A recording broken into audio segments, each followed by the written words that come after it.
Hi. I can't hear you. You're on mute, I Can you think. hear me now? I can hear you now. Hi. Are you in the Hi. office? Are you? I am.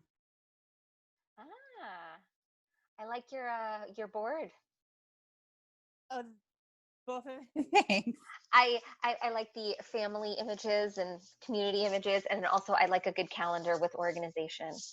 Kind of. Yeah, we've been really working on that organization piece. Lydia and Nikki have been really crushing it for us. So Awesome. I'm actually upstate visiting my parents because it's technically I have the week off, so I'm in a different context than I usually am. yeah, well, I saw that. Thanks for doing this on vacation.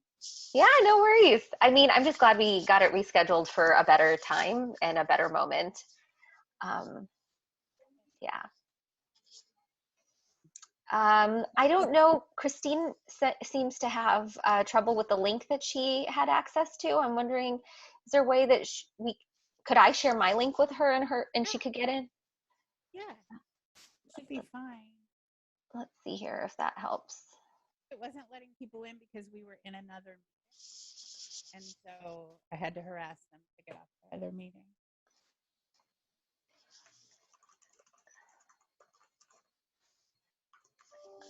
All right, I'm sending her mine. All right, so I just sent her mine and let's see if that helps. Okay. Yeah, so I have like a few slides put together so that I could do a little bit of an overview intro to get things going. I don't know if other people have slides, but I'm happy to just share mine while I'm speaking and then taking them down. I think that's great. Okay. Yeah.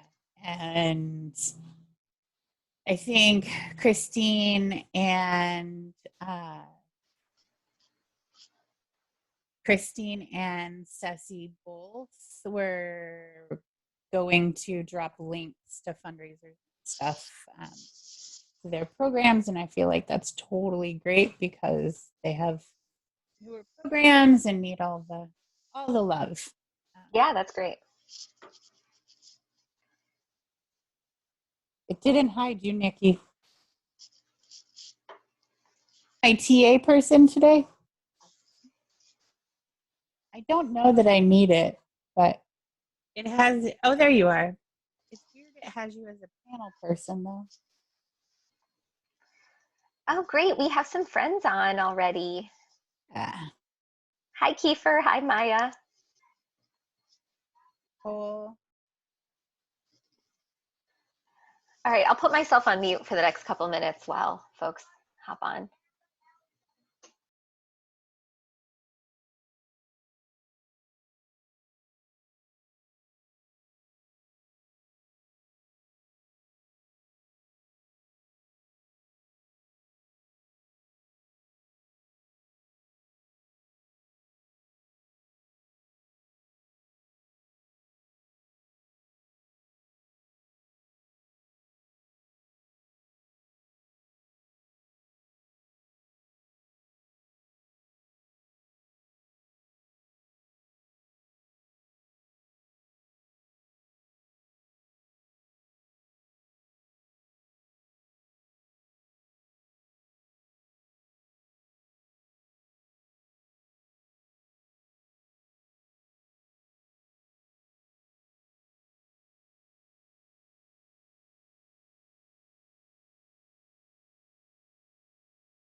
happen with methamphetamine, can mean that sleep deprivation compounded with that can mean that we can have a hard time kind of differentiating between what we think we see and what we actually see. It can, in fact, like influence, what we believe and what we think is real, and it can affect those kinds of things. And it can also have, rebound effects for, feeling really, really depressed or anxious after you're coming down.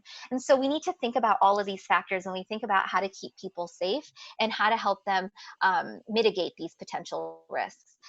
Overamping is another potential harm that I know that there are other panelists who can speak about much more in depth than I can. But overamping is a term that is a very tailored stimulant specific term to kind of talk about that overstimulation that some people might experience.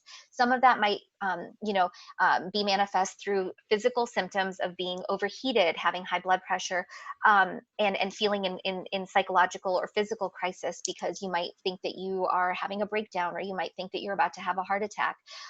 But people also may have other harmful experiences that they feel. And so part of developing harm reduction strategies for people who use stimulants is helping them to identify when they're starting to feel like things are getting a little bit more intense, and then helping to develop skills and strategies among them and their friends and the supportive networks that they're part of, and how to help them stay safe and help them de-escalate.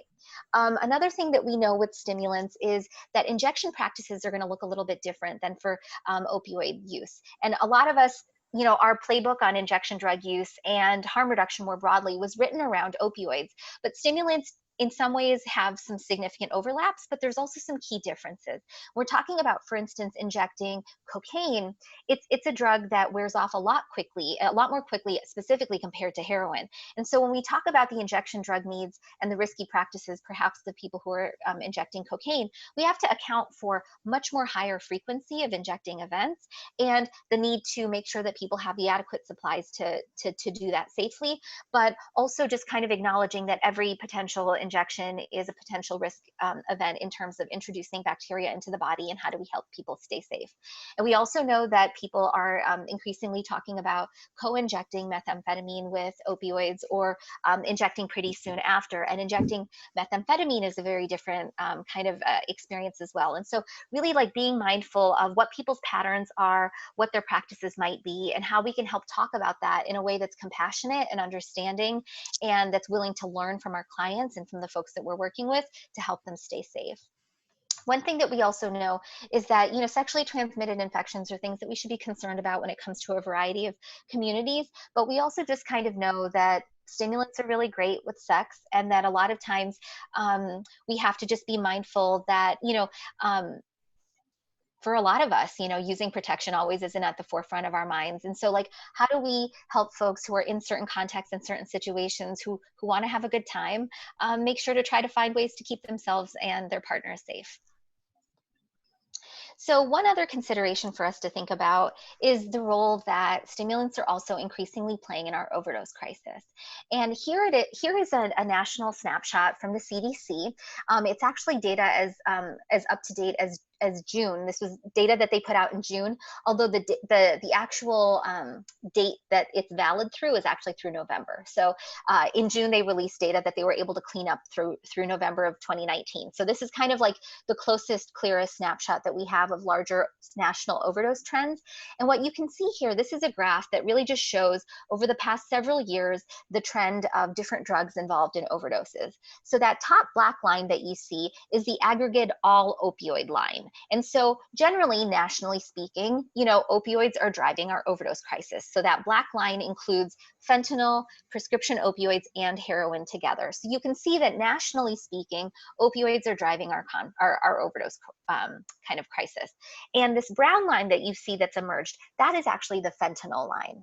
Okay, so as we know, we've been talking about the growing role that fentanyl has played in this overdose crisis, and you can see here on a national snapshot level, fentanyl is the driver of the overdose crisis more broadly.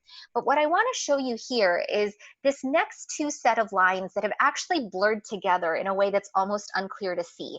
The pink line and the gray line are on top of each other, and that's a really interesting new development. The pink line is actually the cocaine line. and the gray line is the methamphetamine line. And what our dominant narrative of the overdose crisis doesn't have space for is the fact that on a national level, cocaine and methamphetamine involved overdoses have gone up astronomically in the past several years. And if you look at this on a national level, that cocaine and methamphetamine are playing actually a slightly larger role in the overdose crisis now than that next blue line. And that blue line is the heroin line. And then that green line underneath that is actually the prescription opioid line. And so I just wanted to kind of show you this national snapshot to actually, again, dispel this idea that, that calling this an opioid crisis is good enough or that it works. Because first and foremost, a lot of us who've been looking at these numbers know that it's been a polysubstance use crisis since the beginning. People often have multiple drugs in their systems. But I just want to highlight here that even as of November 2019, when we looked at national data, methamphetamine and cocaine are playing a huge role in the overdose crisis. And now I want to talk about some regional trends. And you might want to move our images away so you can see both of my graphs. You might want to minimize our thumbnail images so you can kind of peek at this.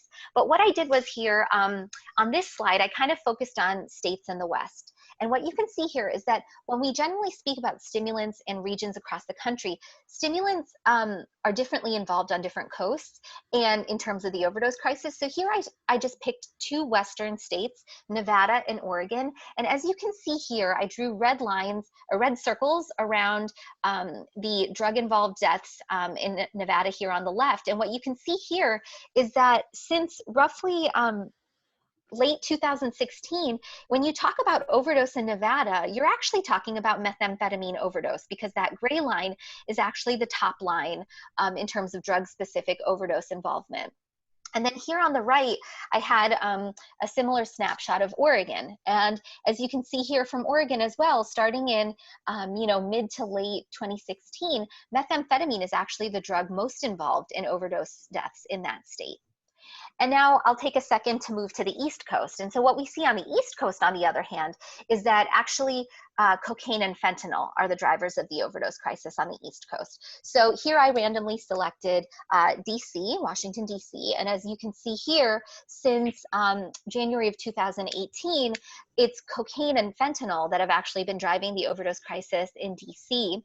And so cocaine is the second most involved drug in overdose deaths there.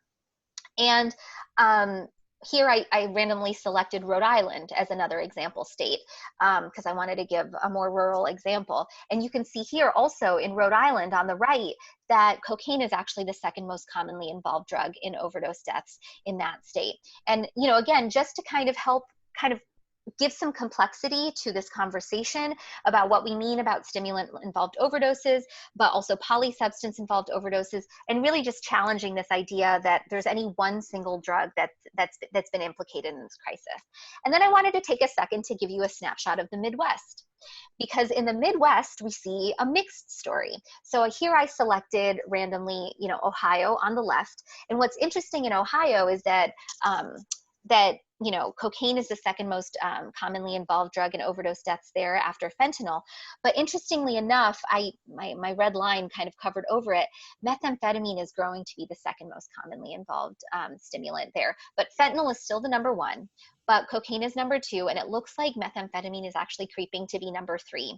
And then here on the right, I actually did a snapshot of Iowa as another Midwestern state for us to look at. And as you can see here, something really interesting and quite alarming is that the methamphetamine line actually trumped all classes of drugs and even then became higher than the aggregate opioid line. So that in Iowa, methamphetamine by November of 2019 of last year was actually the number one drug over all opioids even combined. So again, I just wanted to, before we got started today, to give a little bit of a snapshot of what's happening more broadly across the country, and what we're seeing in terms of the overdose crisis. And I think some of my fellow panelists are going to be able to talk about the rest of these issues in much more detail. But I have some, like a few bullet points here, just in terms of what we know in terms of harm reduction interventions for people who use stimulants, and they'll speak to this even further, right? So what are we talking about when we talk about helping people who use stimulants stay safe? We need to talk about safer equipment, just in the same way that we talk about safer equipment for people who use opioids. And for a lot of folks who use stimulants, they're using in the same 3 routes of administration, right? We're talking about injection, we're talking about smoking, and we're talking about predominantly snorting. And one of the things that we need to talk about even more when we talk about people who use stimulants is really highlighting, like, how do we help people who smoke and how do we help people who snort? And how do we use those kinds of tools and equipment as a recruitment strategy to get more folks to come to our programs? Because I find that a lot of, what I've been hearing from a lot of folks on the ground is that stimulant users would come and use more harm reduction services, although they don't feel like there's enough supplies or equipment that are relevant to them or their needs, right? And so thinking about these strategies, but also, again, just like we do with people who use opioids, considering and helping them to shift from injection practices to perhaps less intrusive forms of consumption, and the need for also making sure that they also have access to fentanyl test strips and drug checking, as well as naloxone. And then also, I think another key factor for us to think about when it comes to helping people stay safe who use stimulants is that they need a lot of resources, support, and education that may look different for those that we provide to people who just use opioids. And so really thinking about how your program can not only be more inviting to people who use stimulants by having stimulant-specific equipment, but also the need for food and water and other resources, making sure that your staff are trained in de-escalation strategies, helping them to be fluent in talking about sexual risk reduction and what that might look like, and talking about getting folks connected to PrEP, and then also just getting connected to essential life-saving services like housing. And safer consumption spaces. How do we talk about safer consumption spaces for routes other than injection? I could talk a little bit more if people are interested in about what we mean when we talk about medication-assisted treatment and supports for stimulant use. At present, we don't have any FDA-approved medications, but it's not to say there aren't medications that have potential for off-label prescribing, and I'm happy to talk about that later if folks are interested. But one of the things that we have to remember when we think about any sort of strategy or approach that we're going to take is that people who use stimulants are a very uniquely stigmatized and marginalized population within our communities of drug users. And it's not to say that each class of drug isn't associated with its own stigma, because we've got plenty of stigma to go around. But there is something very uniquely stigmatizing about the way that people may behave while they're on stimulants that's oftentimes deeply stigmatizing, that excludes them from services. And we think about the kinds of language that we use, even colloquially or like in conversation, and the ways in which we judge pregnant and parenting people who use stimulants, and the policies that we've developed that have really, really harmed them, and that increasingly as heroin and opioid use disorder has become more prevalent among pregnant and parenting people, the ways that those crack-developed policies have now been implicated in impacting families that have opioid use, and just thinking about the ways that our settings and our spaces can be exclusionary and perpetuate this stigma, and that more broadly, that oftentimes our programs have been developed very clearly with opioid-centric kind of philosophies. And that, as I said before, despite the widely prevalent use of stimulants, we still only pin stimulant use on very niche and very stigmatized and very excluded, marginalized communities, when really stimulant use is a broader part of American life than a lot of us would acknowledge. And then I think that that's a really important step for all of us to take in destigmatizing and really challenging these myths that we have about stimulant use and stimulant-related harms. And another thing that I think is really important is that although there are plenty of folks who say, my primary drug is methamphetamine, my primary drug is cocaine, more often than not, a lot of folks use stimulants in conjunction with other drugs that they may actually even use more often, or may consider their more preferential drug or their primary substances. So also when we're talking about stimulant harm reduction, sure, we should be tailoring programs for people who identify as primary stimulant users, but how do we target stimulant use related harm reduction strategies for people who might actually say that they only use them sometimes, or that, my primary drug is one thing, but every so often I use meth, or every so often I use cocaine? How do we help them to develop strategies to stay safe when it comes to all of the drugs that they might use? And that, talking about an adulterated drug supply shouldn't stay focused only on opioids. How do we talk about staying safe when people are experiencing an adulterated cocaine and methamphetamine drug supply?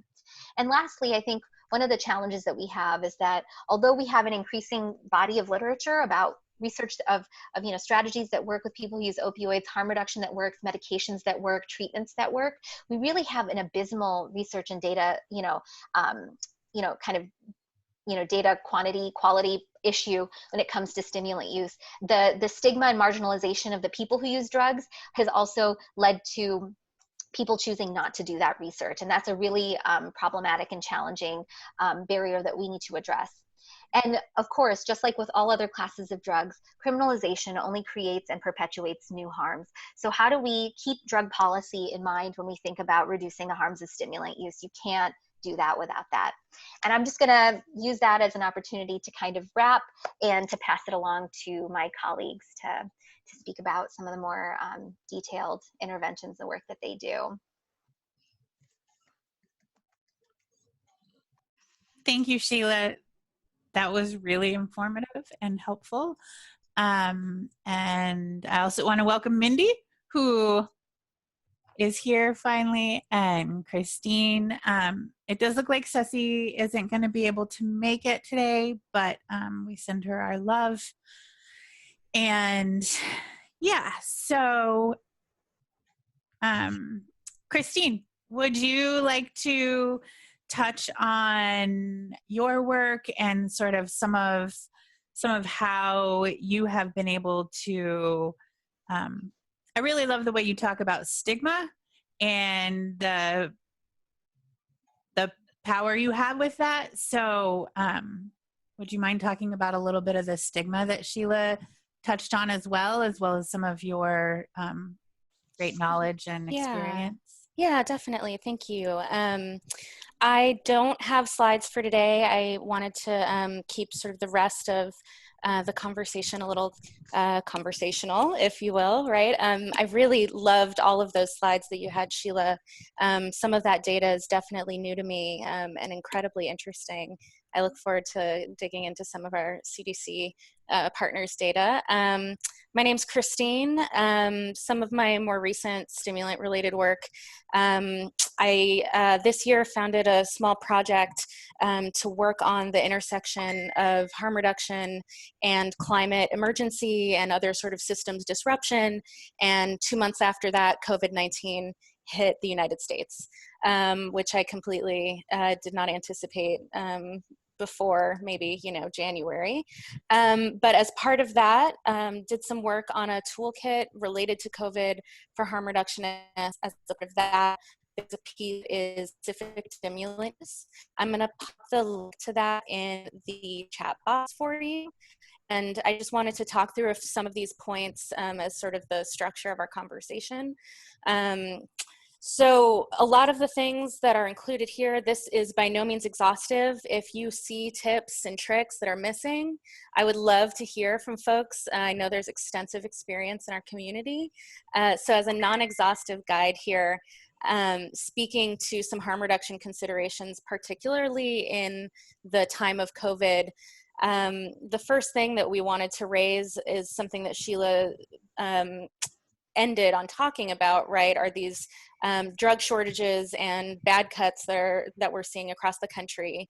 COVID-19, I think we weren't sure how to anticipate if and how the drug market would be disrupted. And because of all the different sort of routes and our country being so big, we've seen that has impacted the country in varying ways, right? So whereas before COVID hit, we certainly saw, as Monty put in the chat box, fentanyl in the methamphetamine, particularly on the West Coast, creating a risk of opioid overdose among folks that are just not expecting to experience that or not necessarily thinking that they need Narcan for themselves. We're also seeing the drug market disrupted in different ways across the country. Anecdotally, in Iowa, methamphetamine is essentially non-existent anymore. Folks can't find it, and the price of crack has skyrocketed in response. We also heard in North Carolina that the fentanyl that's being sold is essentially white powder, and to folks who are not opioid experienced, looks a lot like the cocaine, right? And so really needing to expand, like Sheila was talking about, our conceptions of how people use drugs, how stimulant use is related to opioid use, what overdose prevention education looks like and for whom we're giving that education. So these are things that we really want to be talking to our participants about. They're our best source of information, our fastest source of information on how these supplies are getting disrupted, what might be happening out there, and respond accordingly. You know, it's hard when you're poor, when you're marginalized, the idea of stocking up on your preferred drug. And if that's a privilege that you have, it'd be great if you can plan for those sorts of disruptions by stocking up. Of course, starting low, going slow, classic advice, particularly when we're not sure what things are being cut with in the kind of disruption that is so widespread that COVID has caused. It's pretty unprecedented in our time, which leads us to overdose, right, and overamping. Sheila raised this. Drug checking for fentanyl is going to be really important in this time, and checking our stimulants, right? There was some great work done by harm reductionists out on the West Coast. You can check basically anything for fentanyl with fentanyl test strips. And I know Brandy has a lot of experience around drug checking. And they've also found that when you're doing this with methamphetamine in particular, that the residue that you use, you're going to want to dilute it more than you would with another drug, maybe like a little half a cup instead of the couple teaspoons that you would use. Otherwise, it tends to pop a false positive. And of course, if it pops a false positive, you know, there are worse outcomes. Maybe you're a little safer with your drug than you otherwise would be because you think fentanyl is present, but it turns out fentanyl wasn't. Can always do more. You can't put less in your body once it's in there, right? So drug checking for fentanyl, we got a really great tip around checking your drugs for actual stimulants. So the same company that sells fentanyl test strips sells cocaine test strips, and a number of others. So if you want to check to see if your cocaine is actually cocaine, then that is it's a really handy tool. We were told by a lovely man, Patrick, out in Salt Lake City with One Voice Recovery, about the utility of being able to test your meth with bleach, right? To make sure that if you want meth, that it is meth, and you can put a tiny little shard in your bleach, household bleach, and it should start spinning around and going off like fireworks, right? All of these strategies, I know Mindy can share a lot more about from a programmatic angle. We're going to want to keep naloxone handy, right? Always. We just never know who we're with, what's in our drugs, what other drugs. I just can't beat that drum, I think, hard enough. Naloxone is all over my house. It's in my purse. I have buttons that let people know that naloxone is in my purse. So anything we can do to stay prepared, particularly if our peers use drugs, if we use drugs ourselves, to prevent that overdose. So overamping, a little more complicated. There's not the miracle drug naloxone for overamping. We wish we had for almost everything in our health system. But we're gonna really wanna remember like some of the basics around staying healthy, keeping our immune system healthy, like staying hydrated, making sure we're eating food, doing our best to get some sleep, you know, breathing exercises, sometimes exercising. If you have access to a shower, sometimes getting that warm or that cool shower, whatever feels best, and really just engaging in sort of, you know, this, a lot of the ideas that we talk about around mindfulness and centering and those sorts of things. And while it may be hard to think about in the moment, that's some of the planning that can go into your setting, right? Drug set and setting before you use, if there are any things that you can put in place just in case you do end up overamping or someone that you're with does. We put a little note in here around hygiene and cleanliness. That's because of COVID, right? So just another reminder to folks to like wash your hands as much as well possible or you see fit, right? Ideally, you're washing your hands for at least 20 seconds before you're preparing your own drugs. If you can't prepare your own drugs, you know, ideally the person who is washing their hands before and after, especially before. especially in this time of just incredible numbers of overdose, it's complicated giving the advice to social distance, to physical distance from each other. While we know that drug use is not just social, but sometimes by necessity, you're with other folks, right? And if it's a concern that one of you has been COVID exposed, if there's any way to at least stay maybe 6 feet apart, if you have masks that you can wear, these things can be incredibly important. When we talk about safer use of stimulants, I think there are a number of categories you can look at, right? We often go directly to supplies.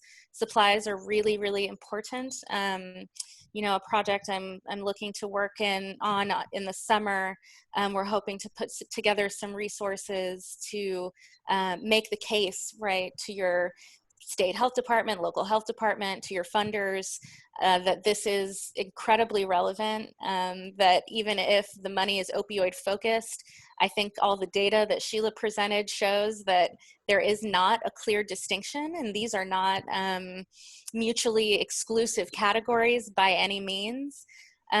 So talking about, using stimulants for pleasure, I so appreciate Sheila bringing that up. Pleasure is incredibly important in our lives, and drug use is one way that people find it. And so if you know that that is one of the reasons you do use stimulants, or you might be using stimulants, just anticipate that increased libido, right? Think through what is important to you around practicing safer sex.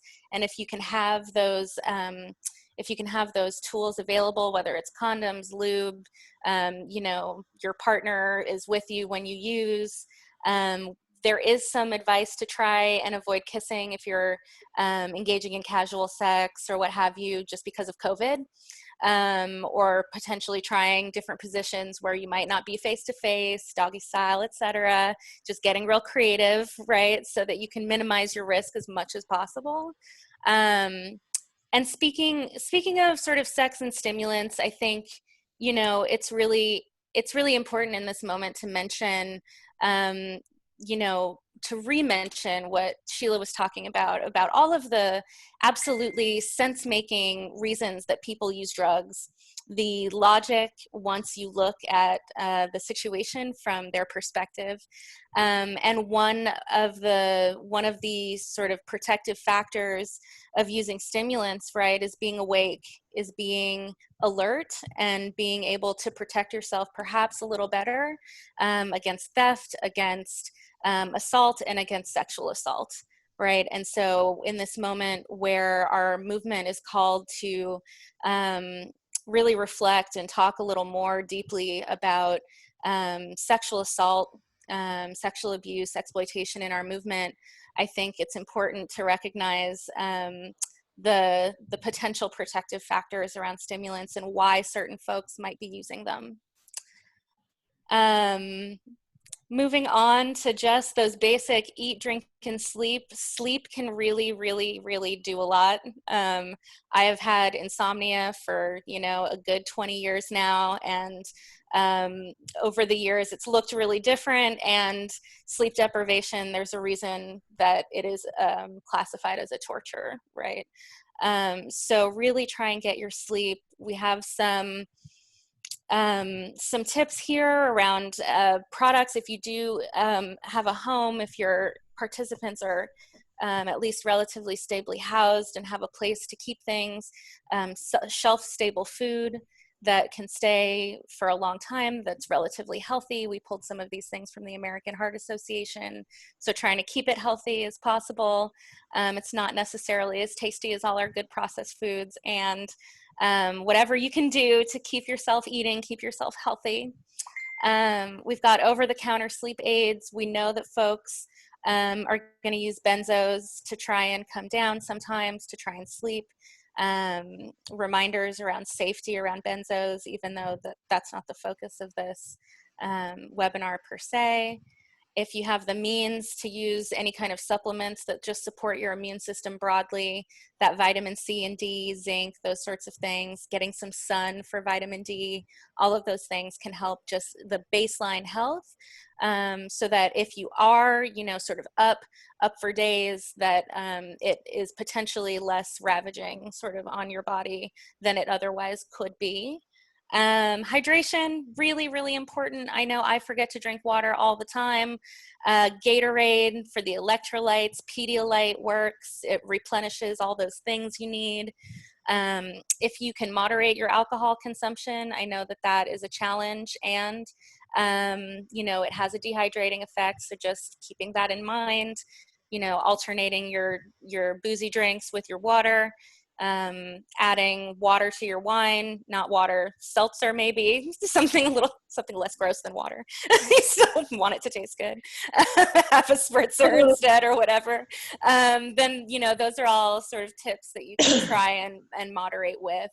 And speaking of polysubstance use, to be mindful, just if you're drinking and using cocaine or using crack, those two interact with each other, produce an entirely fun new third chemical, right, that enhances the effect of each of those things on your body. So just being mindful around what to expect when you are using substances. It's handy, I think, to remember that stimulant users are gonna often need wound care supplies also. The staying up can often lead to sort of hallucinations, psychosis. It's often like a staying up problem, not necessarily a methamphetamine problem, right? And so if you are getting, the illusion that you have bugs crawling under your skin or what have you, you might be inclined to pick at your skin, and we want to make sure that that stays clean, that we're able to clean wounds, keep them nice, safe, so they get infected. And then we have just a really, I think, lovely list of alternatives to slamming. If you're looking for a break from injection, if your veins are a little shot, if you just want to sort of try something new, then, there are a bunch of different ways that you can take stimulants. And those go from just swallowing them like anything else, diluting it in water, parachuting if you have pills that you're crushing. Smoking, I think, is a little more complicated in the time of COVID, given the respiratory effects that COVID has. I think everyone's going to make a decision for themselves what feels like the safest route of injection, given the risks to injection, given the risks to smoking on our respiratory health. But we've got a list of crack or meth smoking kit supplies if folks are interested in that. There's a note on foils, which you can use to smoke off of. And there are particular foils that are much better for this than others, and some that folks do not recommend, including just like your standard Reynolds wrap. So just being mindful that if you are looking for those supplies, or for your participants, to make sure that they're quality supplies that folks are going to want to use. Snorting, of course, being mindful to try not to share straws if possible, use sterile straws. There's still some risk, we think, around HIV, around hepatitis C in particular, that there's been just a lot less research done around the transmission risk there, but it's intuitive, so following a sort of better to be safe than not principle there. Also remembering that booty bumping exists. It's a great alternative, I think. There's a lot of stigma around booty bumping because of, homophobia and butt stuff. And that's something that we just, need some practice talking about, because it can be a really good alternative for folks, especially if you're looking for that drug to hit the same way or a more similar way as injecting, and not have to sort of wait for the effects in the same way if you're just sort of swallowing. And for methamphetamine, there are some tips around hot railing, which is something that, because I'm not super meth experienced, that I recently learned about. I found these tips really helpful. A way of smoking meth, if that's of interest. So there are some tips here around that. I really am really curious and interested in folks' questions. I don't want to talk everyone's ear off. Brandy mentioned stigma, and as did Sheila. It's a strange and frustrating thing for me to know the stigma around stimulants. I am constantly surprised and disappointed by it. I remember seeing someone post recently on social media that the drug market may be disrupted in my area. I wonder if fentanyl isn't as available, if that means that good old heroin can come back. Wouldn't that be amazing? But maybe meth won't be available, but fuck that. We didn't need meth in our community anyway.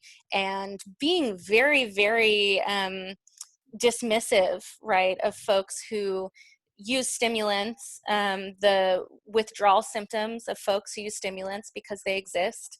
There is no parallel sort of buprenorphine, methadone option when it comes to stimulants, and we're incredibly dismissive of withdrawal and lack of supply around our stimulant users. And it's something that is inappropriate. I find it really disappointing.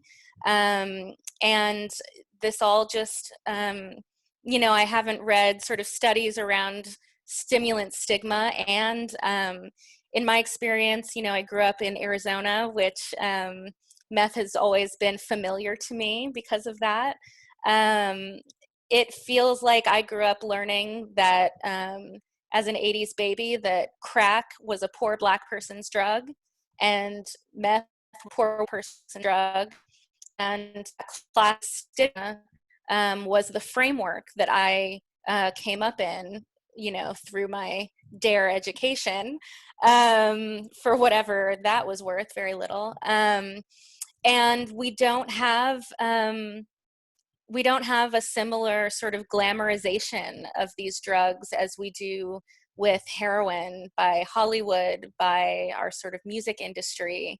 And so I just find that there is a very completely different stigma associated with meth and crack use that is baffling to me. I would often remind folks that we do well to remember how much of our work gets done thanks to folks who use stimulants, especially in our movement.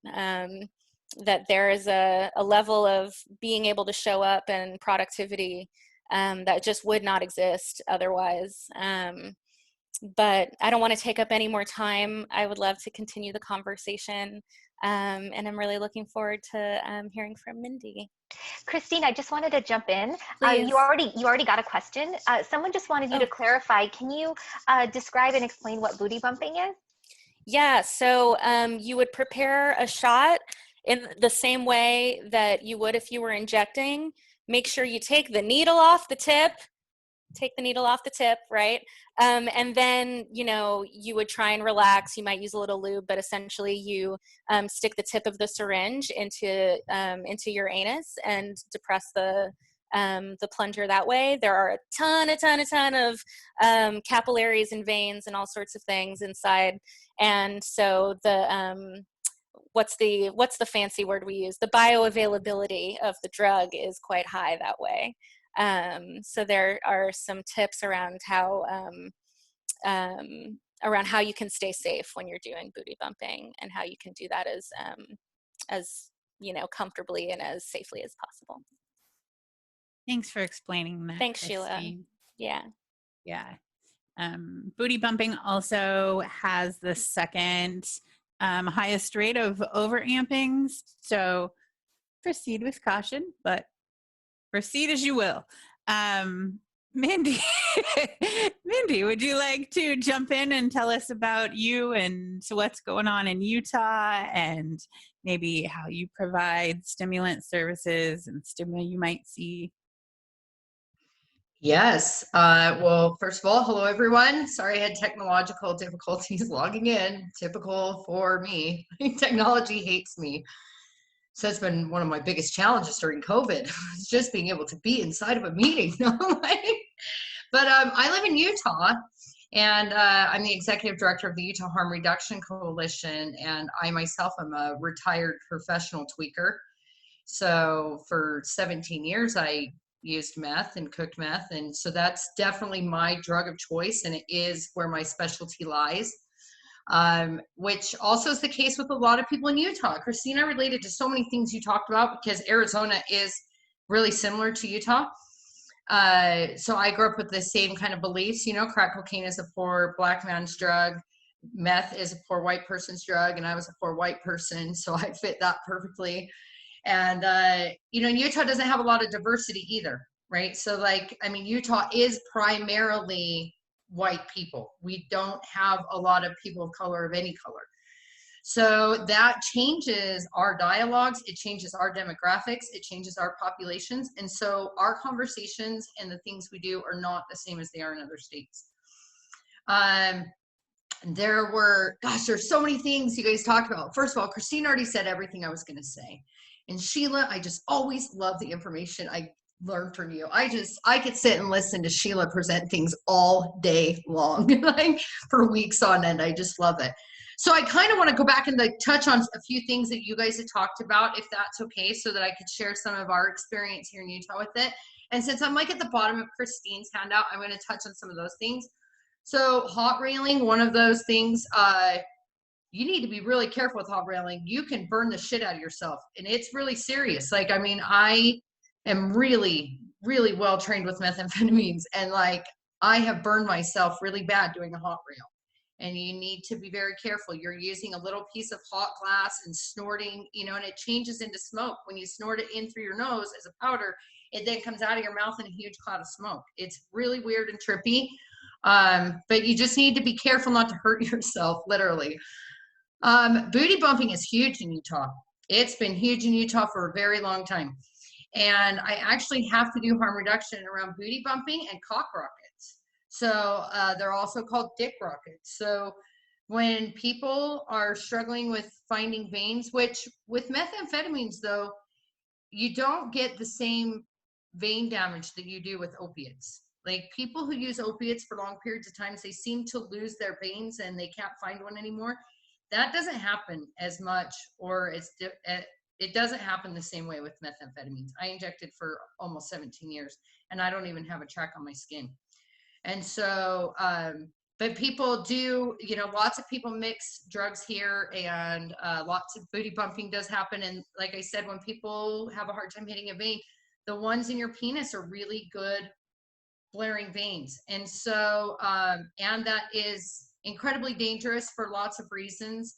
But so we have to do a lot of harm reduction around that, and we try to get people to rotate their spots. We try to help people find other good veins that are very pronounced so that, you know, that they can maybe hit something else or at least alternate, because I've also heard, I don't have a penis, so I don't know for sure that it feels better, but people have reported that to me many, many times. And so I would just say, if you're encountered with that, it's fine, but make sure that you're very good at injecting, or somebody that's helping you is very good at injecting, and that you're being extra careful to follow all the steps of safe injection when you're injecting somewhere like that.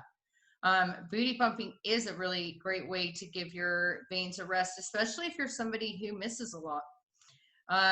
You know, because with methamphetamines, it's not quite like with opiates.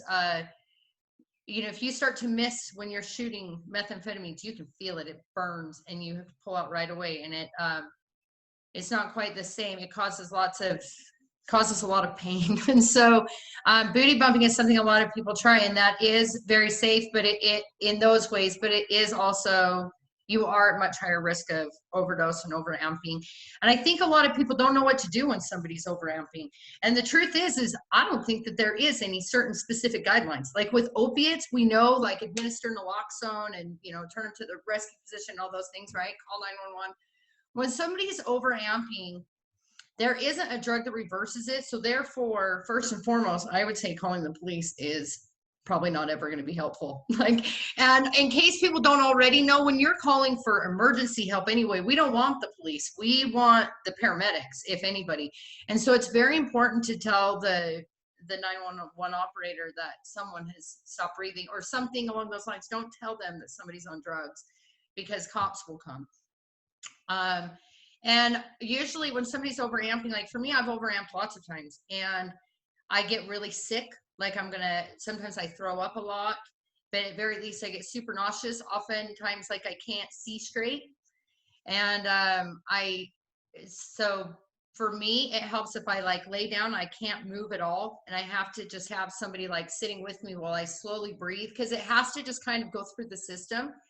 But like I had a friend who, when she overamped, like if you just sat and rubbed her head, that would really help her, because people need to stay calm, because the more like excited and jumpy you get, the worse it gets. So helping someone to stay calm, and also doing exactly what they feel like they need you to do for them to get feeling better. Because I know inside of me, I know what I need, no matter how weird it might sound.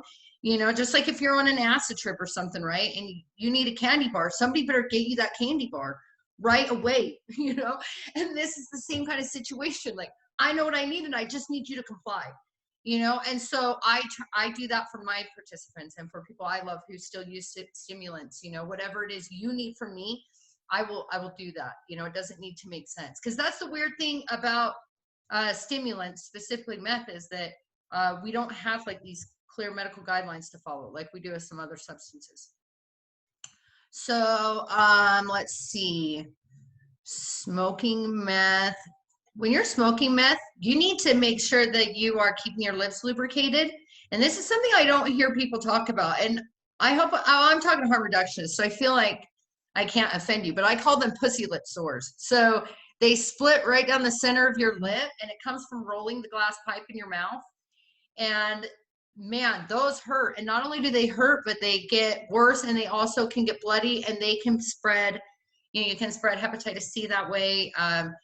But it also just, you need to make sure you're taking good care of your lips, because methamphetamines also does, and cocaine, they both, sorry, I predominantly talk about meth with stimulants because I was a meth user. So if you feel like I'm like neglecting cocaine, you know, shoot me a message and say, Mindy, you're ignoring cocaine. But the methamphetamines really dehydrates you. And so it makes that lip chapping even worse. And it's unlike other substances I've used where it literally causes huge splits in your lips. And if you are eating methamphetamines, so eating methamphetamines makes you much higher, like a different kind of high than even injecting. It's you're way more likely to start hallucinating like right away. So if you're eating methamphetamine, be careful with how much you eat. It is usually better if you put it in a capsule, putting it in tissue or something.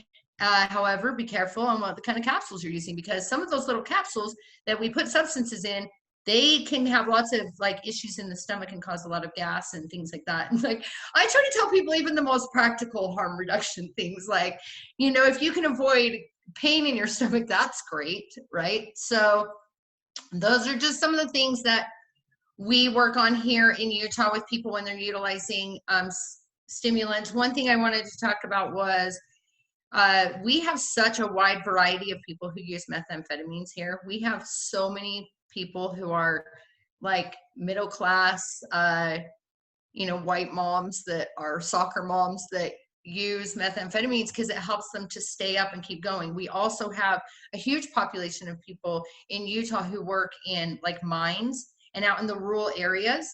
And those people tend to utilize methamphetamine so they keep for like days straight out on the oil rigs, right? And then we also have our party and play scene. Like we have so many different types of people who utilize methamphetamines that it's, I think for meth in particular, you really have to pay attention to who you're talking to, in what way they use it, what is the function of that substance for them, and how is it impacting them? Because people can use stimulants without having all sorts of problems attached to it, right? And plenty of people use stimulants and maybe need to scale it back a bit. And then, you know, maybe the way I always tell people to pay attention to how they use it and how that impacts them, both their mental health, their emotional health, what the come down's like, and those kind of things, their, you know, their mindset when they're using it, so that they can see which ways are most helpful and maybe most harmful for them. Because it doesn't do a whole lot of good to be super productive if you're running around in circles and hearing things that nobody else is hearing. You know what I mean? And so if you're injecting meth and that's what it's doing to you, but smoking doesn't, then maybe we need to talk about the route in which you're using it if you're so interested, you know, because of course, if people are not interested, then they're not interested. But another thing, I know people are always pushing hydration when people are using substances, but it is hard to drink water on methamphetamines. And so I saw Monty said that he eats oatmeal or cereal, it helps him come down. So like, I feel like most people who use stimulants have a certain drink, a certain beverage, and it's certain foods that they can consume even when you feel like you can't consume anything. So for me, that was fruit punch Gatorade. So I could get some fruit punch Gatorade down. And I would really have to pay attention to that, you know, because especially when I was in really chaotic use, I would go a long, long time without having any kind of liquid in me. And I've actually collapsed from it before. And it caused health problems for me. So staying hydrated really is important. And when you're using stimulants, sometimes it's very hard to stay hydrated. So make sure that you find things that you can eat and drink that, you know, you can get in. Or when you're not able to eat for a longer period of time, find something like those protein shakes or even like vitamins, something that can give your body some nutrients to keep going, because we don't want to have those kind of problems. And then there was one other thing I was just going to say. Of course, when you're using the stimulants, the whole thing about practicing safer sex is absolutely so important to talk about, being prepared for like whichever way it might go, because you know, when people are using stimulants, things can get a little wild, and that's all good. We just got to be prepared so that there's not long-term consequences to one night of fun, right? Or a few days, because if you're on meth, you can lose a few days. And we also don't typically, the first time I ever saw fentanyl in meth was actually in Atlanta. And Brandy was at the same conference. Like, and I was blown away. I was like, what the hell would there be fentanyl in methamphetamines? Like, who would do that? Because they're so opposite. And so drug checking is so important. And I know I sound crazy when I say this, but, you know, I mean, I cooked meth for a long time, and the safest supply of meth I've ever had is my own. And I did a lot. Everybody around me who's ever used stimulants did better when we were able to get the 3 ingredients we need from stores and to make it ourselves. And I am an advocate of safe drug supplies. And I do think that we need to stop putting things in over-the-counter medications and other things that keep people from being able to manufacture these things at home. Because then guess what happens? Then they're getting brought in from, you know, other places, and they're cut with all sorts of weird things. And, you know, MSM is an arthritic joint compound, and it's something that methamphetamines is often cut with. We have no idea what the long-term effects are of MSM in people's meth, you know. And so I think it's just really important that we advocate for the legalization of substances so they can be regulated, so we know that they're safe, so the people who know what they're doing are able to participate in those markets and, you know, be able to have economic opportunity while providing something safe. Because despite what people think, people who use drugs are not out to kill each other. People who use drugs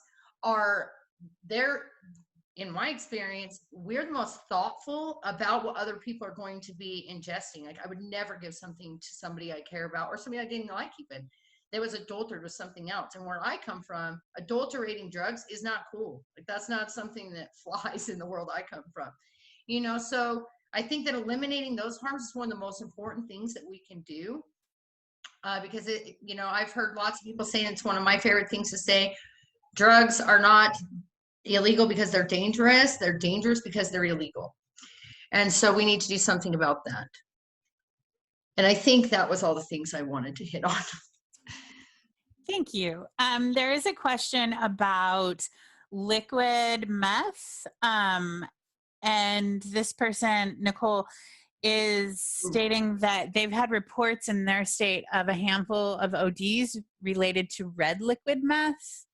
Has anyone had much experience? My experience with liquid meth is before it's solid in the cooking process. It's completely adulterated. Like in my scientific mind that has cooked methamphetamines, there's no way for it to end up red, first of all, because the red phosphorus, it doesn't come out red. And so I would be like, and that's the other thing too, is that the process in which you make methamphetamines, it changes into different things, right? It goes from a vapor back into a liquid, which then turns into like the crystals, right? So no one should have liquid meth. There's something wrong. And it never should be red. Get the hell away from it. I can't think of a world where that could happen. No, I am always so not a glad. Total scientist, but pretty close on this one thing. But you're a meth scientist, and I know from living with a meth scientist that y'all know what you're talking about, because it's been it's been your hustle, and so I think that's important.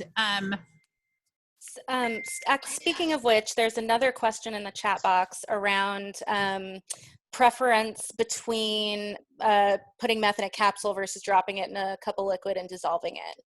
Thoughts on that? It tastes gross. It's going to taste gross in water because methamphetamines taste awful. I don't think cocaine tastes that great either.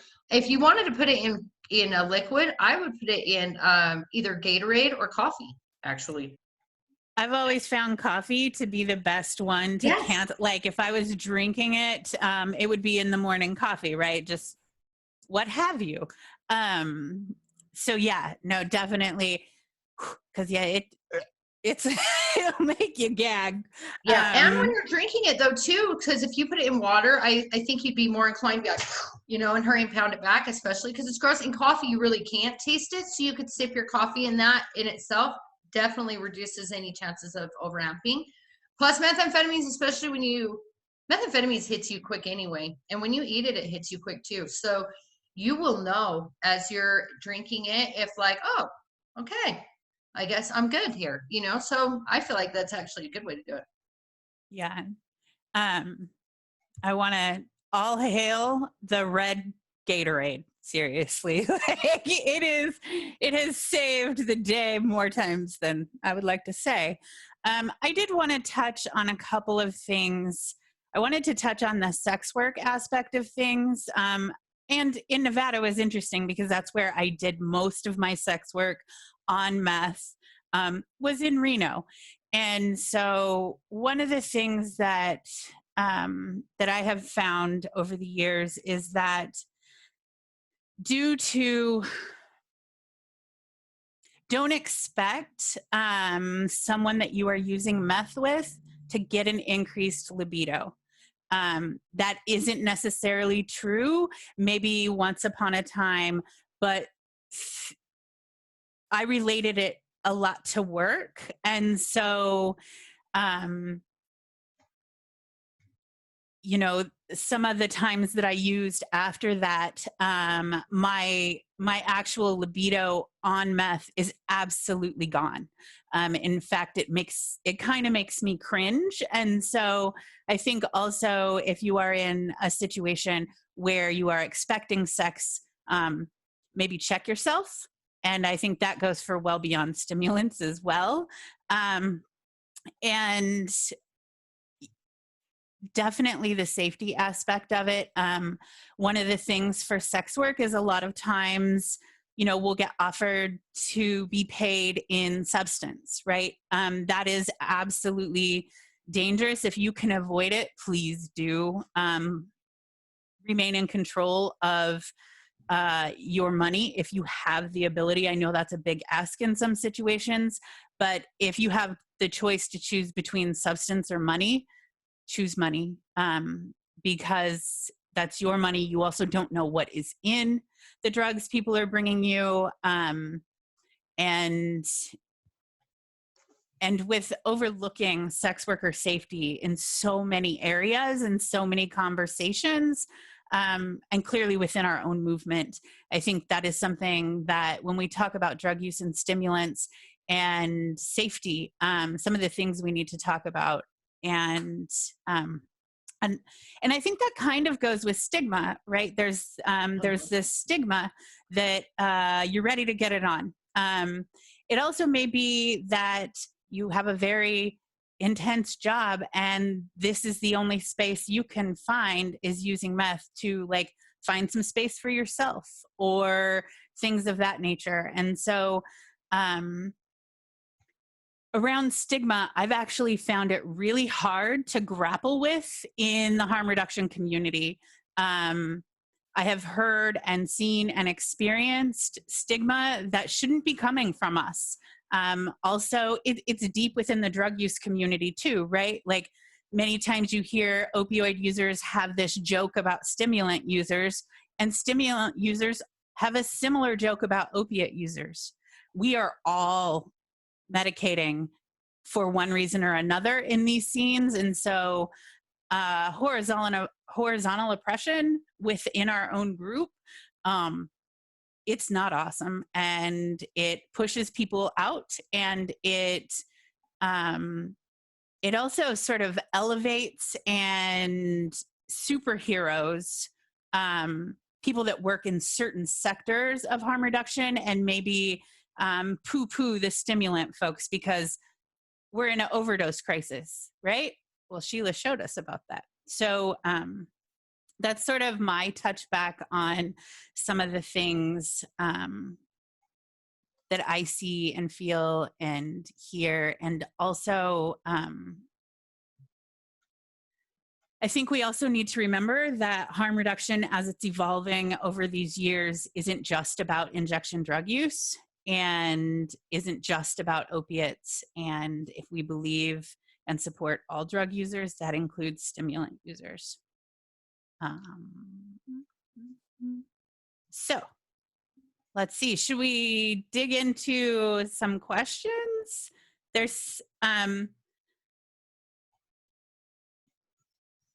are some questions in sort of the Zoom chat. Someone would like us to discuss fentanyl in meth more, and it's such a that's actually a really timely conversation for right here in Chicago and Southern Illinois, because last week in a 24-hour period in the St. Louis area, there was a massive increase in overdoses from fentanyl and meth. And I don't know if anyone has any actual hard information about those things. I mean, as someone who has sold drugs, like it doesn't make sense to me. So maybe someone else can help there. I've heard lots of theories, but they also don't really make sense. Like putting meth in the grinder that fentanyl, you know, the coffee grinder that fentanyl was in before, but meth comes in crystals. And if your meth like is a super powder, you might want to be a little sketched out by it too. That's another thing I was going to say, Brandy, really quick. Can I jump in? Because like I live in Utah, right? And Brandy lived in California before she was in Chicago, if you didn't know that. So she's familiar with like this side of town too, right? Methamphetamines is much harder to find on the East Coast, and it's totally different. Just like your opiates out there are totally different. Like you guys get like China White or something. We have black tar heroin always. I've never seen anything with black tar heroin in my whole life. And so how your methamphetamines looks really should matter to you. Methamphetamines should be in crystals. It should be crystally. It should be oily too. And if it's not oily, that means it was probably transported from one of the, you know, like they talk about the super labs of the shitty meth that shouldn't go to anybody, but that's what you got, because it should be crystally. You shouldn't be able to put a white powdery substance into meth and not have it stick out. And our fentanyl, we're getting fentanyl tests coming back positive right now, but it's all from pills. We're not having any of our meth come back positive right now. It's very different than out there. I think that's really interesting. I think Oh. of it a lot in terms of like food service cross-contamination, that you're not supposed to prepare your meats and your veggies on the same surface, because that E. coli from your meat, you're not going to see it, but it's going to be in your broccoli. And that could contaminate and make you sick. And I think that really speaks to like a harm reduction that we don't talk about too often, that Mindy's talking about, that is very like be drugs familiar, like in terms of sensations, like what does it taste like, what does it feel like, what does it feel like when you take it, versus what does it feel like in your hands. To be able to distinguish some of these things can be really, really important. And like talking through these things with participants, to really understand the sensory experience of drug use, so that you can understand when you're not getting what you want, or something that might be, I don't know, not what you think it is just so important. I appreciate you raising that it should feel oily and that sort of thing. And I just want to jump into that. So the adulteration issue is a huge issue, but also, just overdose in and of itself, right? That we need to think about, and that we've been hearing more reports about, is that in so many communities, the heroin is ubiquitous with fentanyl, right? And so we are hearing that people in some markets, and everything's disrupted because of COVID, but we know that in some markets, people were starting to say before all of this that methamphetamine was cheapest, right? And for some people, using meth with their fentanyl was a harm reduction strategy, whether it was because they knew that the come down was going to be so fast. People have this belief that if I use meth right after or along with it, it can reverse the risk of an overdose with the fentanyl.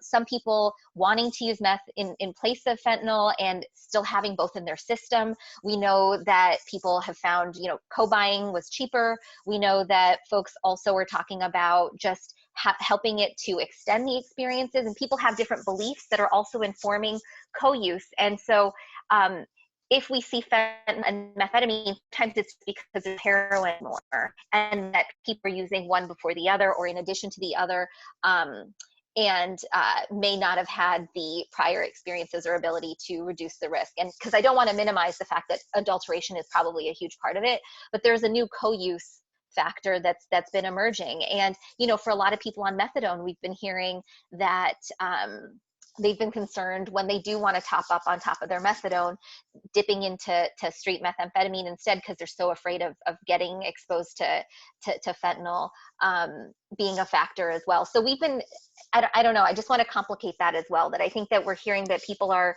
finding strategies to co-use methamphetamine with fentanyl to try to stay safe, and sometimes that's become a risk factor. And can I jump in there? I remembered what the other thing I wanted to touch on. And so now I'm kind of taking this backwards a little bit, but Brandy was talking about, consent and harm reduction around sex with methamphetamines and expectations and things like that. And that is so accurate. There is a lot of like expectations that there's going to be like wild sex everywhere.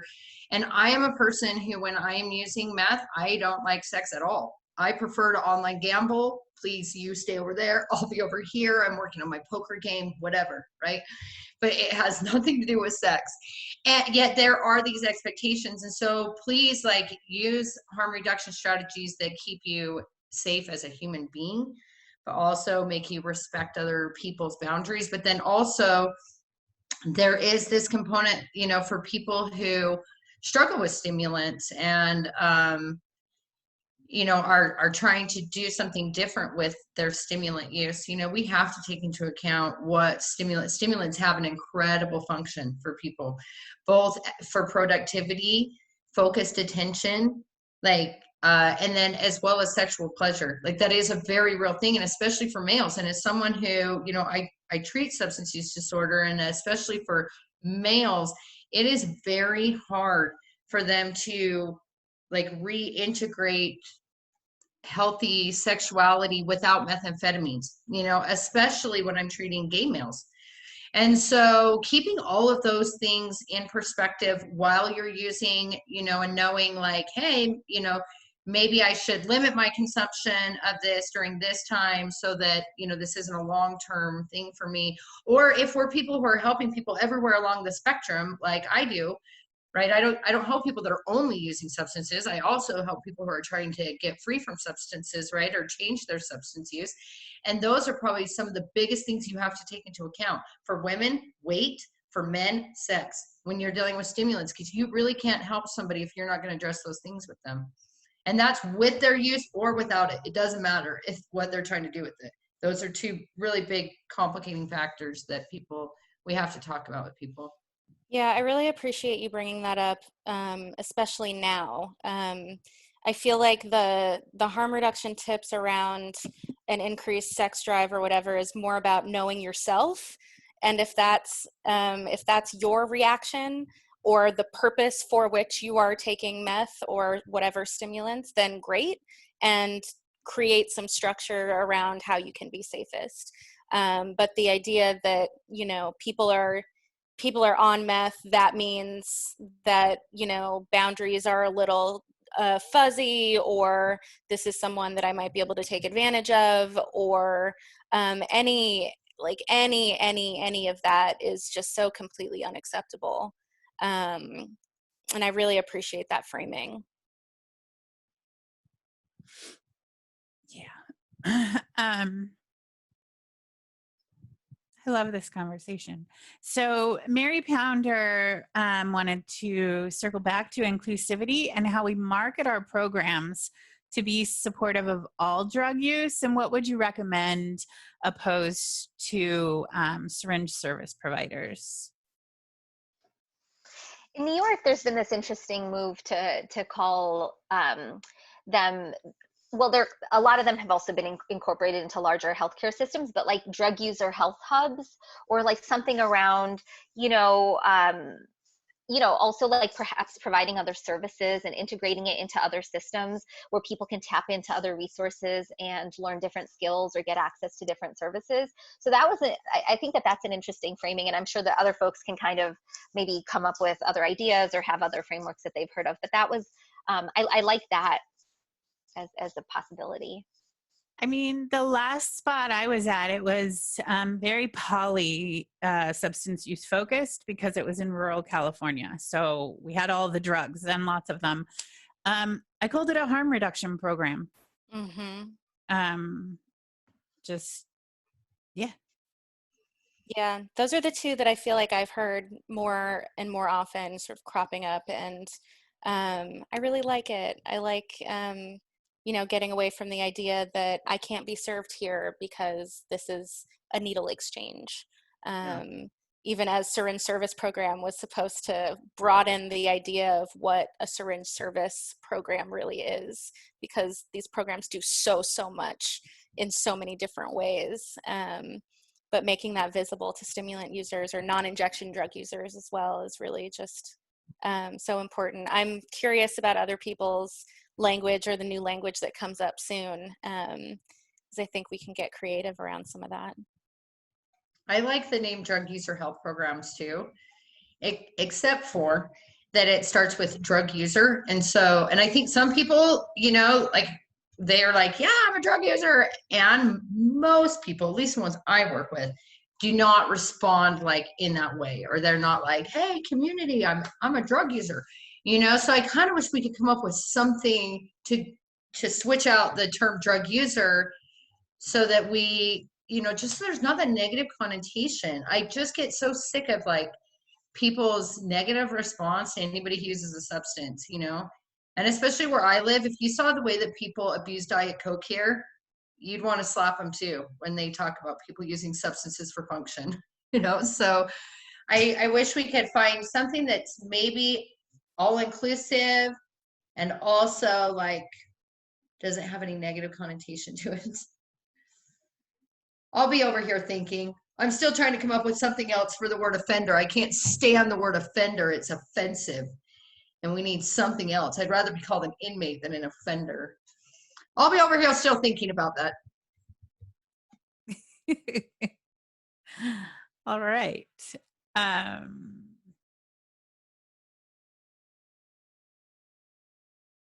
Let's see. I like what So, Peter said. what did he say? Oh, yeah. Hey, Peter. Didn't see you there. Peter's a longtime volunteer at CRA. Been around for a long, long time. I think COVID's been harder on him than, you know, so the isolation thing is hard for folks. I think for me, we have touched on so many things that I have written down. There's an interesting comment in the Q&A box from Natalia. I had a participant once tell me about using Narcan right after using meth to avoid overdose. I didn't know how to respond. I mean, it's probably not going to hurt them, so. Yeah. Yeah, it's one of, I mean, you don't, I feel like I have a hard time in those situations. Also, I've encountered a couple where someone says something along those lines where my Christine, not a professional reaction is very different from my as a professional reaction. And I want to say, like, what a waste of Narcan. Like, you don't need to do that. It's gonna, you know, but you don't want to not validate the concern or make anyone feel dumb, because there should be no stupid questions. But I think it's worth, you know, it's worth doing a little education around naloxone and sort of what does it do, what does it not do. It's certainly, you know, it's not going to be protective against overdose that way if you're doing meth, I don't think. I don't know. But I would do some validating of the concern, because it feels like if someone is Narcanning themselves right after doing some drugs, then they're pretty afraid of overdose, and that's real. And that can be really scary, and just maybe doing a little naloxone education around that, and having extra doses for that person if they're going to use it on themselves in case you know, someone does fall out, and they have extra naloxone available for their friends or their peers. Yeah, I think that's a really good reminder that people are doing things because they're afraid, because they don't know, right? It kind of goes back to Mindy's, like, cooking your own dope is safe if you can get the things. I think Kiefer has a really important question, comment, conversation starter about, he would love to hear more about ways programs which haven't historically served sex workers, including stimulant using sex workers, can step up in this moment of reckoning around sexual violence, exploitation, abandonment of sex workers by the majority of the harm reduction movement. I have a whole lot of anger wrapped up in that currently. The silence is goddamn deafening. And I currently am not engaged in sex work, but as someone that has had a pretty substantial history with it, I cannot figure out how to compartmentalize what is not being said and what is not being done by cis male leaders in our movement. Why are we the ones speaking? Why are women the ones? Why are sex workers the ones? Why aren't programs, leaders, and why do we have to come up with the framework? Why do we have to say, if you don't call yourselves out, we're calling you out? Like, I mean, that wasn't the rant that he asked for. But I love your rants, Brandy. I love them. It is so indicative of, like, the lack of value women, trans, and sex workers have in this goddamn movement. Mm-hmm. And if you are our allies and you say you are our allies, where are you? Where have you been? It's been days. And there have been lists for years. Mm-hmm. And these are your friends too. Where Mm-hmm. are you? Why are we here by our goddamn selves? Mm-hmm. Anyway. So no, that's all right. That's all right. Someone else should probably. I mean, I would say that like some of it needs to start with acknowledging that there are far more sex workers in our movement than are out, and far more people with sex work experience than feel comfortable sharing because of this, because of knowing how vulnerable that makes you to harassment and abuse and assault. And I think seriously a responsibility to people engaged in sex work, which includes, education, not just, I feel like it's the same way that, we reach out to people who sell, which are not necessarily different from people who use, but we reach out to people who sell to engage in harm reduction.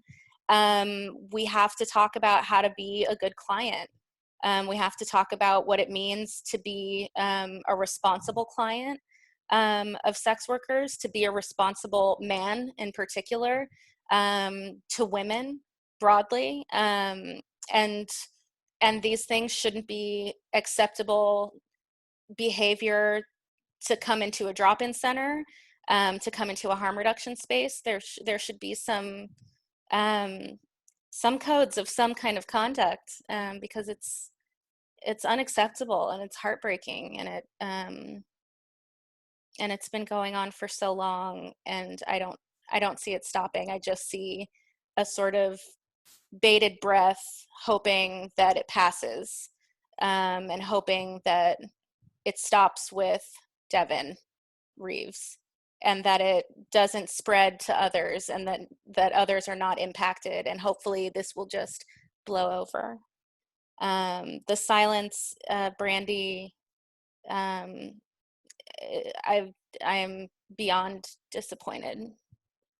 The other thing for me about the silence is historically a lot of these folks on these lists are white men in power. So y'all are letting a Black man who is a young leader take all the heat.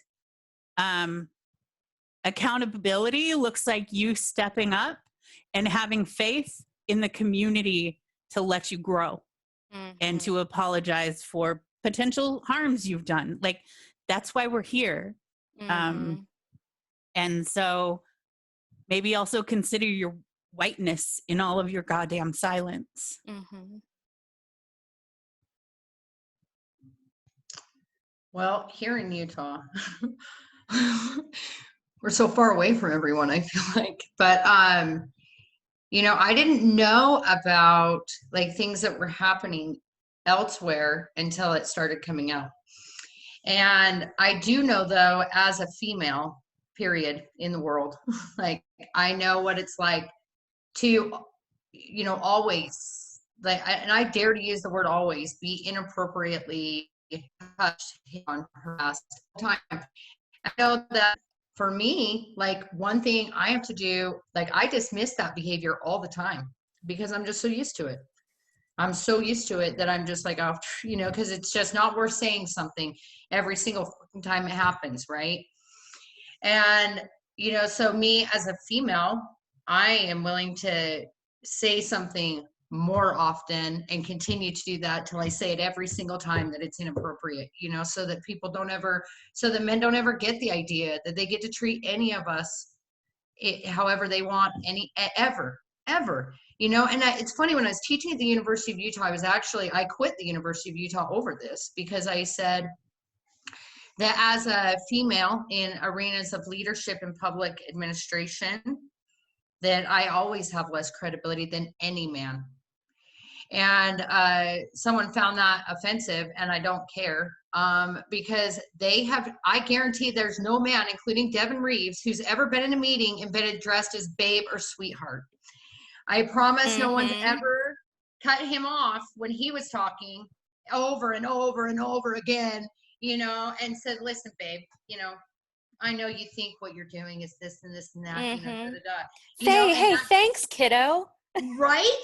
And it's like, oh, and that's just infuriating in itself, you know? So I know I'm willing to step up and say more often and take up that space that like we've been told all of our lives to not take up because we're too much, we're too loud, we're too this, we're too that, right?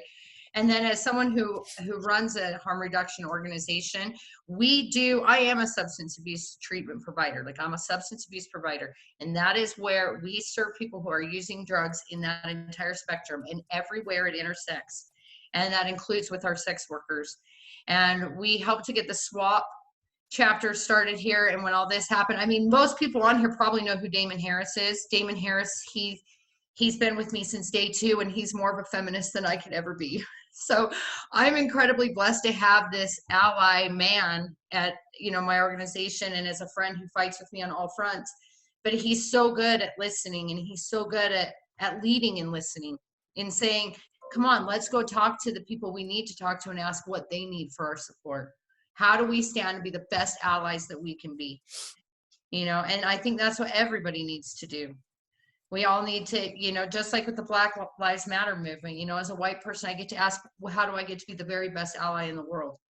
You know, how do I get to help? Because that's what I need to do, because that's the privilege that I have. Now I'll start going off. Sorry. And I think one of the things that we have to, that I'm constantly reminded of is that we're more a microcosm as a movement of the larger societal problems than we'd like to admit. And I think that there is this kind of exceptionalism that comes when you're part of a movement that has an issue or a cluster of issues or certain areas that you feel like are the, you know, the factors that brought you together, but that made you so aware that marginalization was a thing, and that marginalized identity brings you all together. And I think that in us being a microcosm of the larger world, a lot of the men in our space forget that women have always been aware, and queer folks and folks with a variety of kind of nexus areas of marginalization and intersections, is that we have always been aware that we don't live single issue lives. And so I think the unidimensionality of drug user identity for a lot of men is their spoiled identity, or is their marginalized identity. And you know, they've done a lot of development and work around that as an issue for where their rights have been violated and where they need to move forward.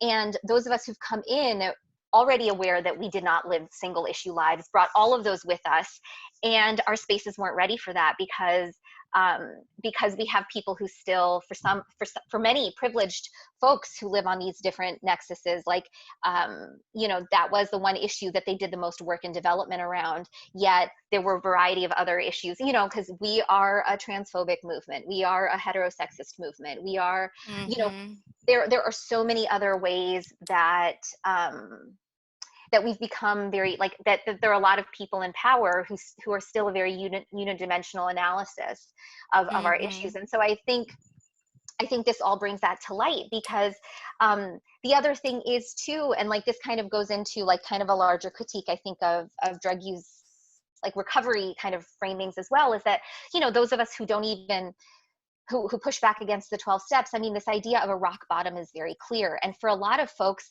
the rock bottom that was in their narrative was engaging in sex work or trading sex or selling sex.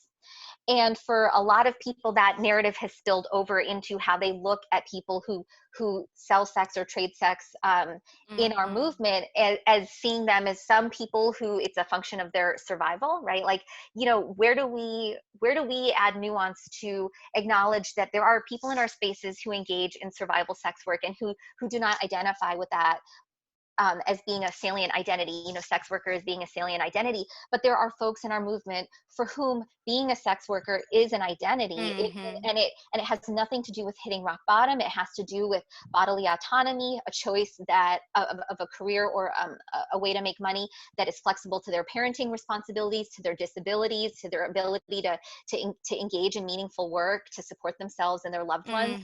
And so, like, I think that we also have to kind of tie that in there somewhere. And I'd still still haven't fleshed out what that's about. But I do think there is this idea that selling or trading sex has been framed as like a rock bottom indicator, that we also just don't have space in our broader narrative to see sex work as work. Mm-hmm. It makes really clear to me that we need to develop some kind of internal accountability, healing, justice processes, because we, like, in addition to all of that, Sheila, are also a movement of folks who are particularly averse to calling the police. And so when we are not socialized to call authority, we're kind of, quite the opposite. Then what's available for us in place of formal authority when we need some reckoning to occur, when we need someone to be held accountable for harm? And those structures haven't been built up in parallel with our sort of fuck the police mentality. And I don't think police are the answer, but something community-based needs to exist. And men have to be a part of that. That can't be just us, talking to ourselves about it. They have to buy into it and participate and hold each other accountable. And it can't just be, I'm sorry now. You know what I mean? Like the Me Too movement started a couple years ago. So at very least, a couple years ago, people should have known that behavior was inappropriate. Yeah. Okay? You can't take back damage that you've done to somebody. This is what I tell my kids all the time. Like, you have to pay attention forward, because going back and saying, I'm sorry, sometimes it's just not going to be good enough. And you can't come back and say, I'm sorry that, I sexually assaulted you, or I'm sorry that I harassed you and belittled you and treated you that way, and I'm taking accountability. That isn't enough. I guess if you didn't know that behavior was inappropriate, you should have paid attention 2 years ago while you were posting all over Facebook and sharing all these things, ranting about everybody else's defects, Mm-hmm. because it's not okay to harm people in such a way. Like, we all make mistakes, and I don't think human beings should have to pay for mistakes for the rest of their lives, right? However, there's mistakes, and then there's like you're just a fucked up person, right? Mm-hmm. And people don't get to just come forward and say, I'm taking accountability, while everybody else cheers and says, okay, good for you, because some of the damage you've done can't be healed. And so that's why it cannot happen in the first damn place, because I'm sorry doesn't cut it. Yeah, it absolutely has to be survivor centered, right? Because accountability is whatever a survivor says accountability can be for a given offense. And I miss me with, you all join book clubs and read about masculinity, and that's accountability. That's just not, if a survivor says it's not. That might be some good prevention for folks. Learning is incredibly important, and evolving is important, and I believe it happens. But we need to be able to define accountability for ourselves, for other folks. One thing that, yes, we do. And two things. One of the things that I've seen is a lot of discussion on how to hold men accountable, right? And so, as Christine is saying, survivor-centered, right? There's a lot of discussion around Devin and how do we keep him accountable. And the women in this situation seem to be pushed, kind of pushed, because we have centered a man situation again. One of the things that I have been pleasantly able to watch over the last few years is when the leaders of harm reduction coalition became women. The landscape of our movement has absolutely started to change, the way that it looks and the conversations that we're having. And so I think that's one thing I'm grateful for in the dynamics of all of this, is that the leader of the harm reduction coalition is a woman, and is really broadening the field of women in leadership in harm reduction, which has also been historically really sad.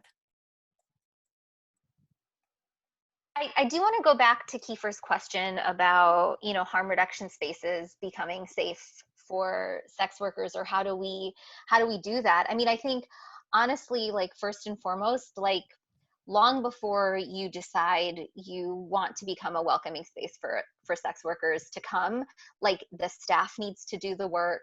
The organization's going to have to make commitments around hours and availability and where you're located, but also, like, you need sex workers on staff. You need sex workers to be paid to be part of your staff, to be part of the consultation process before you even decide whether or not this is something that you want to take on, because you do not want to say you're welcoming a community into your space when you haven't done the adequate work. And to become ready to take them on means that you have to pay other sex workers to help you get there and to be part of the process and to be paid in providing some of those services and helping you to see where it is that you need to keep going. Because I do feel like, I mean, I haven't been a direct service provider and it'll be a decade in a few weeks. I have not been a direct service harm reduction provider in a decade. But what I can say is that if I am allowed to say it, is that I have heard from folks that, just putting a placard up and saying, we welcome you here, putting a sticker up, or being like, we've got a sex worker drop-in group, isn't enough, right? That's not how you meaningfully incorporate. Also, like, having standards of behavior for, like, for clients and for staff, or for the people we serve and for our staff, in terms of, this is how we respect and engage one another. This is the kind of behavior that's acceptable here. You see they're out on the street, have other kinds of relationships with, like, how do we create this, as being a safe space? How do we go about navigating this? And, like, how do we hold each other accountable in that process? So, I mean, I don't think the sexy thing in this movement is to all of a sudden say, oh yeah, we should just start having programming for sex workers. No, there's a reason why sex worker programming exists in every city and every part of this country. It's because they already know how to take care of themselves. Maybe your program can offer them some TA around your issues. Maybe you can start sending them supplies and equipment. Maybe you can have an exchange of some kind between you in terms of expertise. But, like, don't expect that you just need to, like, come in and modify your program to be the place, because a lot of times they're already getting services somewhere else. But, like, maybe you have some value add to help the sex worker group in your community or something like that. So just wanted to put that out there. Kind of goes along the lines of cultural humility, right? Which is something all of our programs could benefit from, I believe. There's always a space where we find we aren't being quite humble enough. In my perspective, in my experience, even, I get sassy about things too, and I am not an expert. So we have 3 minutes, so I want to be mindful of that and give everyone time for last thoughts. And I want to thank everyone that showed up today and sent us questions, and the conversation in the chat box. I have no final words of stimulant wisdom. I am just really grateful for the conversation happening publicly, for this space, and feeling very grateful for a very heavily women femme space right now for this conversation. So thank you for having me. Thank you for having me as well. It is always, like, it's such a privilege to sit alongside you ladies and have these conversations. I just am so grateful to even exist in the same space as you guys. Thank you. Yeah, and I just want to say the same thing. And in terms of, policy reform, I feel like I have to, because I work at DPI, I should probably put something policy related out there.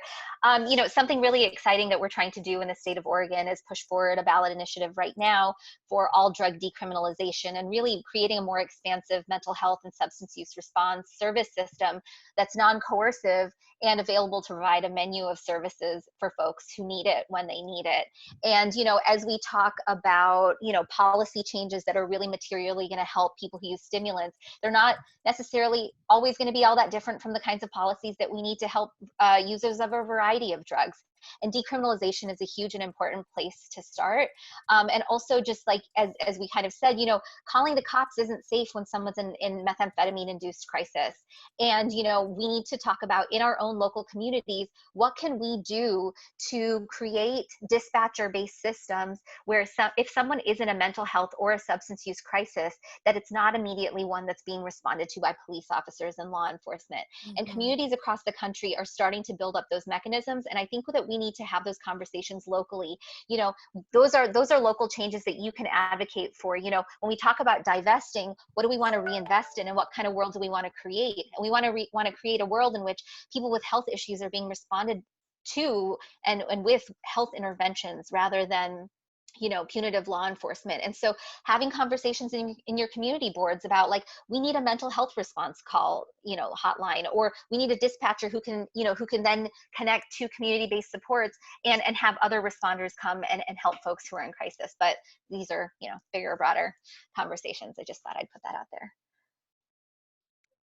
Amen. Yes, always some of my favorite group of humans, I would have to say. And I am so grateful you all agreed to talk about this stuff. I'm sorry Ceci couldn't join us today, but definitely give Ceci's group a look up. It's Do It Safe Ho out in New York, and they are a sex worker street-based mutual aid. Like, they're glorious. And then also Christine dropped some information about Higher Ground Harm Reduction in there, which is her amazing project as well.